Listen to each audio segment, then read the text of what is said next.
நெடுநாளா காத்திருக்கிறீங்களா? வேலைக்காக, பிசினஸுக்காக, ஒரு குழந்தைக்காக, ஒரு வீடு கட்டுவதற்காக, ஒரு நன்மை எதிர்பார்த்து நெடுங்காலமாய் ஜோமணி காத்திருந்து சோர்ந்து போயிருக்கீங்களா? நீங்கள் விரும்பினதை கர்த்தர் அருள போகிறார். நீங்க விரும்பி விரும்பி இத்தனை காலம் ஜெபித்தீங்களா, அது நிறைவேற போகிறது. இன்றைக்கு நிறைவேறலாம். அந்த ஆசீர்வாதத்தை பெற்றுக்கொள்வீங்க. ஆண்டவரே, நாங்க நெடுங்காலமா காத்திருந்துட்டோம், நாங்க விரும்பினதை எங்களுக்கு தருகிறதுக்காக ஸ்தோத்திரம் சொல்லுங்க.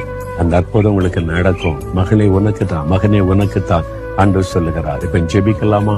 தகப்பனே, நெடுங்காலமாய் நாங்க காத்திருக்கிறோம்ப்பா. எங்க இருதயம் சோர்ந்து போச்சு, இளைப்படைஞ்சிட்டோம். விரும்பினதை எங்களுக்கு தந்து எங்களை ஆசீர்வதிக்கிற தேவனே, நாங்கள் விசுவாசிக்கிறோம். இந்த மகள் ஜெபிக்கிறாங்க, இந்த மகன் ஜெபிக்கிறாங்க.